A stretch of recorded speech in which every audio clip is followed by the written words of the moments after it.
여러분들이 저 채무 기준으로 했을 때 돈을 달라라고 요구한다면은 오히려 여러분들이 돈을 뱉어내야 될 수도 있다. 그리고 여러분들이 영농조합법에 대한 채무를 여러분들이 갚아야 될 수도 있다. 이렇게 해석이 될 수 있다라는 얘기입니다.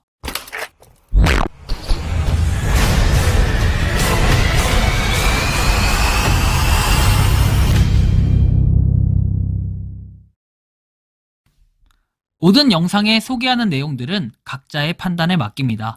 리 에이스 채널은 항상 모든 영상에 있어서 유료로 하는 것들은 신중하게 결정하시는 것이라고 말씀드립니다.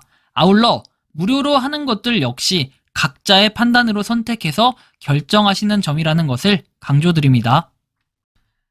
안녕하세요, 리 에이스입니다. 자, 여러분들 이번 시간은 제가 한 거의 2주가량 조사를 하면서 좀 많은 걸 느꼈습니다.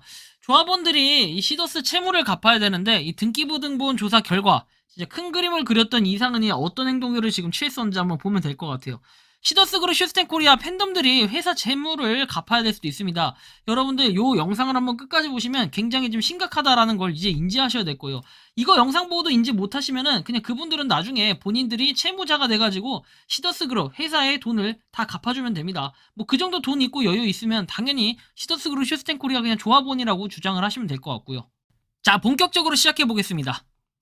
슈스텐코리아는 2014년 6월 9일 대은 영농조합법인으로 등기번호 001551 등록번호 해가지고 설립이 됐습니다. 그래서 이 당시에 17년도에는 이렇게 등기가 변경이 된 모습을 확인할 수가 있습니다. 당시에는 대응 영농조합법인 해가지고 이렇게 인천 부평구 경인로에서 동아빌딩에 있었다라는 내용이 나오고요. 설립 당시에 등기상 이사는 채땡땡 대표이사였습니다. 자, 그리고 임땡땡, 뭐 박땡땡 뭐 이렇게 있죠. 백땡땡, 감사는 정땡땡이었습니다. 자, 그런데 설립한 지 불과 38일이 경과한 시점인 2014년 7월 16일에 기존 등기이사와 감사가 전원이 모두 사임을 하고 새로운 등기이사로 이상은, 그리고 박땡기, 정땡숙, 김땡호, 최땡옥, 김땡민, 김땡미, 감사, 김땡자로 경영진 모두가 싹 바뀌게 되는 이러한 현상이 펼쳐졌습니다. 이후에는 3년 후에 2017년 7월 16일에 임기 만료로 전원 퇴임을 한 다음에 58일 동안 경영진의 공백이 생기더니 2017년 9월 11일 이상은, 대표이사 이상은, 그리고 홍땡덕, 그 다음에 이땡자, 모땡상, 그리고 감사 김땡민으로 이상은을 제외하고 기존 이사진과 감사가 모두 새로운 인물로 바뀌게 됩니다. 그 모습은 여기에 실제로 나와 있는 내용들을 확인하시면 됩니다. 자, 그래서 이렇게 쭉 한번 볼 수가 있고 이사에서 쫙 내려가서 이제 갑자기 이렇게 바뀌는 이 모습들을 확인할 수가 있습니다. 이후에 대만의 경우에는 영문 표기가 중국인의 현재 사용하는 한어병음 표기 방식이 아닌 웨이드식 로마자 표기를 사용하고 오리지널 타이완인이라면 성명, 한글 표기가 원어에 가깝게 표기가 되나 모 영상의 경우에는 우리가 쓰고 있는 한자 도금 그대로 표기가 된 것으로 봐 국내 화교로 추정이 됩니다. 국내 화교는 대만 구중화민국의 국적을 가지고 있다라고 볼 수 있겠죠. 자, 그래서 사무소가 이전이 됐는데 LS 몇 호라고 해서 서초동 우영빌딩으로 주 사무소가 이전이 됩니다. 이와 동시에 법인 명칭은 휴스텐코리아로 아까 보여드린 것처럼 법인 소재지는 서울 서초구 서초대로 해가지고 LS 땡땡땡호로 이전을 하게 됩니다. 자, 이후에 역시 3년이 이렇게 경과한 시점인 20년 9월 11일에 전원 임기 만료가 됩니다. 자, 보시는 것처럼 뭐 임기 만료가 쭉 돼가지고 이렇게 11월 27일 뭐 등기라고 돼 있죠. 25일에 취임을 했고, 자, 이런 식으로 되어 있고, 실제 보면 임기 만료로부터 77일 동안 등기상 어떤 누구도 임원으로 등재가 안 됐고 공석인 상태에서 2020년 11월 25일 이상은 모땡상, 정땡진, 박땡래, 그리고 감사 김땡민으로 임기를 시작하게 됩니다. 자, 3년 임기입니다. 자, 그리고 모땡상은 그대로 이사로 포함이 됩니다. 이상은하고.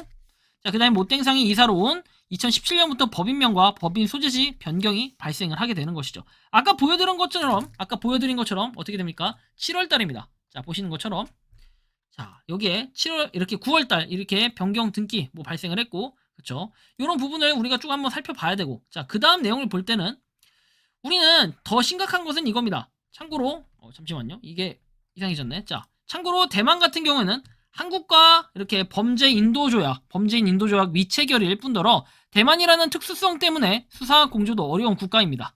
문제는 지금까지 패턴을 보면 정관상 임기는 3년으로 되어 있는 것으로 보여집니다. 그렇다면 제가 아까 언급드렸던 2020년 11월 25일 기준으로 했을 때 기준 임기가 시작이 된다면 2023년 11월 25일이 임기 만료가 되는 것입니다. 그런데 현재 등기부 등본상에는 20년 11월 25일 이후 추가로 등기 변동이 없다라는 걸 확인할 수 있습니다. 서류상으로 볼 때는 2020년 11월 25일 이후로는 경영진이 전원 공석이라는 조합이라는 것이에요. 그렇죠? 자, 그러면 23년 11월 25일에 또는 24일 뭐 이때는 뭔가가 있어야 되는데 그런 변화가 전혀 없었다라는 게 엄청나게 큰 문제가 되는 겁니다. 자, 판결문을 제가 한번 보여드릴게요. 여러분들이 가장 심각하게 받아들여야 될 부분입니다. 영농조합법인 조합원도 법인 채무를 부담해야 된다라는 내용이 있습니다. 영농조합법인 조합원도 법인의 채무를 부담해야 되는 대법원 판결이 나왔고 조합의 채무는 조합원의 채무라는 민법 규정이 영농조합에도 적용이 된다라는 것이에요. 그래서 보시는 것처럼 2,100여만 원을 달라며 영농조합법인의 조합원 김모씨 등 2명을 상대로 물품 대금 소송에서 원고 패소 판결한 원심을 파기하고 최근 사건을 의정부 지법으로 돌려보냈다라는 내용이 나오죠. 보시는 것처럼 주씨는 10년부터 12년까지 A 영농조합에 계란을 공급했는데 대금 가운데 2,100여만 원을 받지 못했어요. 그래서 A 영농조합을 상대로 소송을 내서 2013년 6월 승소 판결을 받았지만 이후에도 대금을 모두 변제받지 못하자 김씨 등 조합원을 상대로 소송을 냈다라는 내용이 나옵니다. 대법원 판례에 따르면 즉 주식회사와 같은 일반 법인과는 다르게 영농조합 법인인 경우에는 조합원도 조합 채무에 책임이 있다는 판례가 있습니다. 이 소리는 준조합원 소리 하시는 당신들도 채무에 대한 책임이 있을 수도 있다는 겁니다. 재판부는 추가적으로 얘기해서 이렇게 농업 경영체에서 추정 내용이 나오는데 5인 이상을 조합원으로 하여 영농조합법인을 설립할 수 있다고 하면서 사망과 파랑에 영농조합법인은 법인으로 하되 영농조합법인에 관해 이 법에서 규정한 사항 외에는 민법규정 조합에 관한 규정을 준용한다라고 정하고 있으면서도 이러한 규정은 농업경영체법 이렇게 부칙 제3조에 의거해서 이 법 제정 전에 설립된 영농조합법인에도 그대로 적용된다라고 밝혔습니다. 즉, 이 소리는 무엇인가 하면 바로 이런 내용이 되겠습니다. 이 같은 규정 내용과 어떤 단체에 법인격을 줄 것인지 입법 정책의 문제점이라는 등을 조합해본다면 농업경영체법은 영농조합법인의 실체를 민법상의 조합으로 보면서 협업적 농업 경영을 통한 농업 생산성의 향상 등을 도모하기 위해 일정한 요건을 갖춘 조합체에게 특별히 법인격을 부여한 것이라고 이해한다. 따라서 영농조합법인에는 구 농업경영체법 등 관련 법령이 특별한 규정이 없으면 법인격을 전제로 한 것을 제외하는 민법의 조합에 법리가 적용됩니다. 즉, 영농조합법인의 채권자는 민법 제712조에 따라 그 채권 발생 당시 각 조합원에 대해 당의 채무 이행을 청구할 수 있다라는 이런 내용이 나와 있기 때문에 상당히 지금 심각해질 수 있다라는 것을 말씀드리려고 합니다. 그렇다면 여러분들은 과연 어떻게 해야 될까요? 앞으로는 그러니까 여러분들이 저 채무 기준으로 했을 때 돈을 달라라고 요구한다면은 오히려 여러분들이 돈을 뱉어내야 될 수도 있다. 그리고 여러분들이 영농조합법에 대한 채무를 여러분들이 갚아야 될 수도 있다. 이렇게 해석이 될 수 있다라는 얘기입니다. 자, 추가적인 내용을 한번 살펴보겠습니다. 이상은 회장 관련해서 풍문으로는 부평 수재의 특정 교회에서 장로였다는 제보가 있습니다. 또한 등기부 등본상 이상은 회장은 주민등록상 주소 인천 부평, 서울 서초 모두 조회한 바 이상은 명의의 주택은 아니었던 걸로 확인이 됩니다. 여러분들 보시면 이상은 명의라고 해서 어디에도 나와 있는 내용이 전혀 없다라는 거. 저는 이미 다 등기부 등본을 열람한 상태입니다.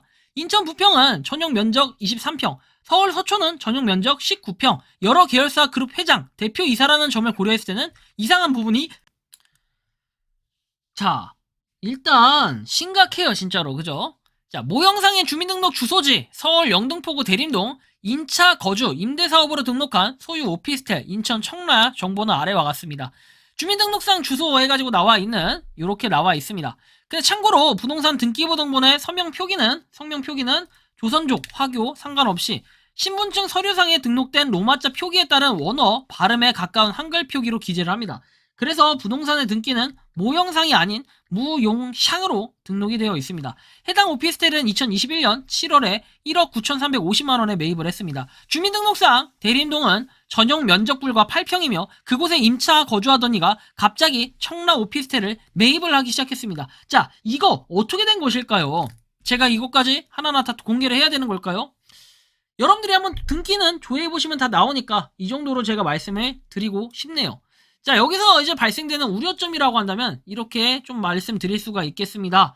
자, 보시면 첫 번째는 11월 25일에 이사진과 감사의 임기 만료로 이런 시점이었는데 그 더 이상의 이후에 등기 내용이 없다라는 게 첫 번째 우려점이 됩니다. 자, 이에 따라 두 번째 같은 경우에는 기존 폰지 사기는 쉽게 말하면 자신이 투자한 원금, 선 내에서 피해를 입는 것인데 대법원 판례대로 하면은 영농조합법인의 채무는 조합원에게도 그 채무에 대해서 공동 책임이 있다면 선물이나 옵션 같은 파생상품처럼 원본을 초과해서 피해가 발생할 수 있다는 개연성이 높습니다. 즉, 여러분들이 만약에 원금을 갖다가 5천만 원을 투자했더라도 내가 만약에 여기서 피해를 입은 것은 5천만 원의 원금이 아니라 플러스 알파가 돼서 회사의 채무까지도 같이 갚아야 될 이런 상황이 벌어질 수 있다는 게 굉장히 심각한 겁니다.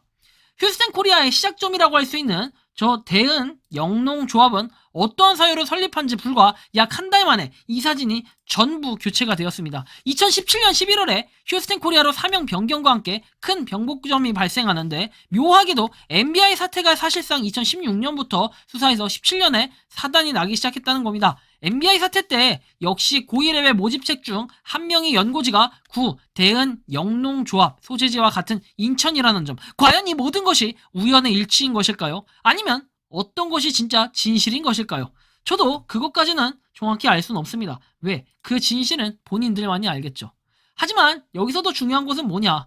여러분들이 공동 책임을 져야 될 수도 있다라는 부분입니다. 그래서 여러분들이 주장을 할 때 지금 어떤 주장이 필요하냐?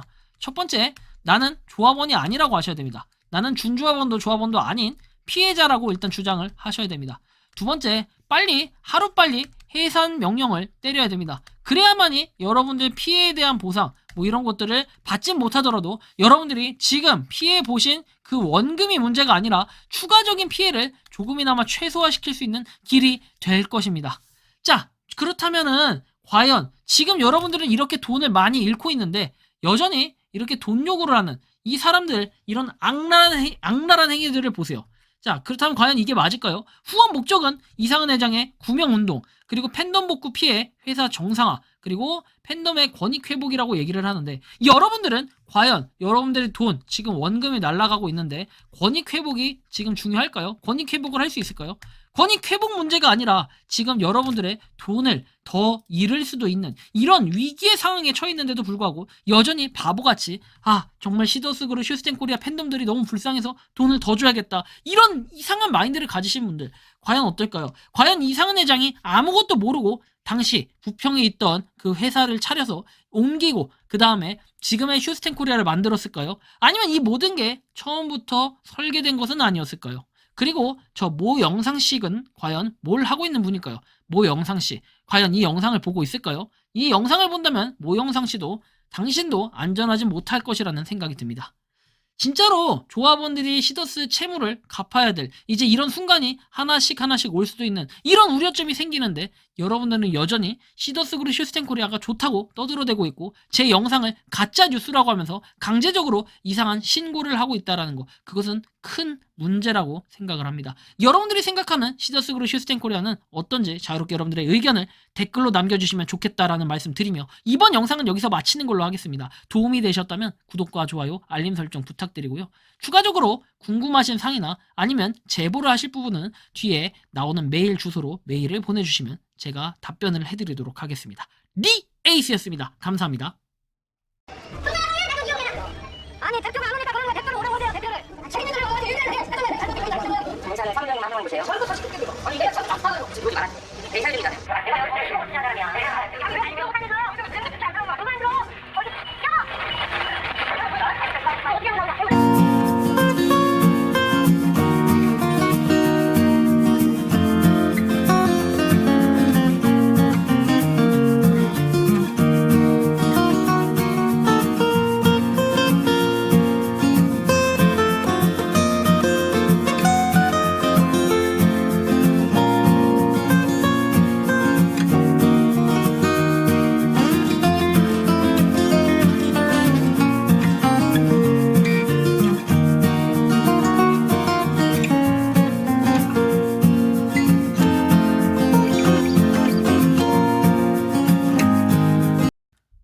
평소에 궁금하셨지만 내가 시도해보기 어렵거나 시간 낭비하고 싶진 않고 새로운 제보를 해주실 분들께서는 아래의 주소로 메일을 보내주시면 제가 해결해드리겠습니다. 단톡방은 유튜브 검색창에 소통 창구를 개설했습니다를 검색해 주셔서 확인하시면 됩니다. 아울러 채널 멤버십 가입 시 다양한 혜택을 누리실 수 있으니 참고해 주시기 바랍니다. 시청해 주셔서 감사합니다.